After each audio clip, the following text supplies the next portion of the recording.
Hello, this is Stephanie from mypastthecpaexam.com. Today, I'd like to go through the strategy of picking a state board based on the experience requirements for CPA licensing. The rule of thumb. If you are qualified in your own state, or the state that you plan to live or work permanently, this is the best place to register. It's helpful, for example, if you interview for a firm that favors in-state license holders, or launch your own CPA firm. Having said that, I understand that it is not possible for some candidates to fulfill the requirements of your own state. This video can help you choose a state with minimal investment and effort. Identify your bottleneck. If it is tough for you to get qualified in your own state, there must be a bottleneck in either the educational requirements or experience requirements. Educational requirements. We went through the educational requirements extensively in this video. Please watch if you haven't done so, because if you are able to complete the standard educational requirements listed here, you will have a much easier time fulfilling the rest of the requirements. Experience requirements. Here is the standard experience requirements according to the 3 E's. 1 to 2 years of relevant experience, supervised and/or verified by US CPA. Relevant experience. State boards have different definitions of relevance. In the old days, the CPA title was mostly for public accounting, and therefore, only public accounting experience could be counted. Nowadays, the state boards realize that CPA is practically a qualification for general accounting, and therefore, many states are accepting non-public accounting experience as well. This means that you don't have to be an auditor. You can instead work in the accounting department of businesses and corporations, non-profits, governmental agencies, and even a teaching position in relevant field. Each state has its own definition, so please double-check the rules before applying. Supervision and verification by US CPA. Your experience can be gained anywhere around the world, as long as you have been supervised by an active CPA license holder. In practice, it is much harder to find a boss with active US license outside of the US, or if you don't work in a CPA firm.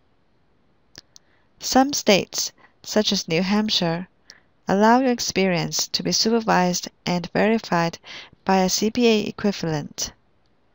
This often refers to members of statutory accounting bodies with mutual reciprocal agreements with that in the US, that is, chartered accountants in Australia, Canada, Ireland, and New Zealand, CPAs in Hong Kong, and CPCs in Mexico. If this doesn't work for you, please check out the following states with more flexible experience requirements. State boards with more flexible experience requirements. Illinois, North Dakota, and Virginia normally accept work experience supervised by someone who is not a US CPA. This means that your previous experience, possibly in other countries, can be counted if it is relevant. Arkansas, Indiana, Montana, and Washington are some of the states that require a CPA to verify your experience, but this CPA does not need to be your supervisor. This means that if there is an active CPA whom you know but who is not your boss, you can still ask him or her to verify the experience for you. Massachusetts has a non-reporting license that doesn't require work experience if you have a graduate degree. Guam has an inactive license that doesn't require work experience as well if you have an accounting concentration. These are what I call limited licenses and have certain restrictions on how to use the CPA title. Please make sure you are fine with the restrictions before applying. There may be other restrictions that affect your decision.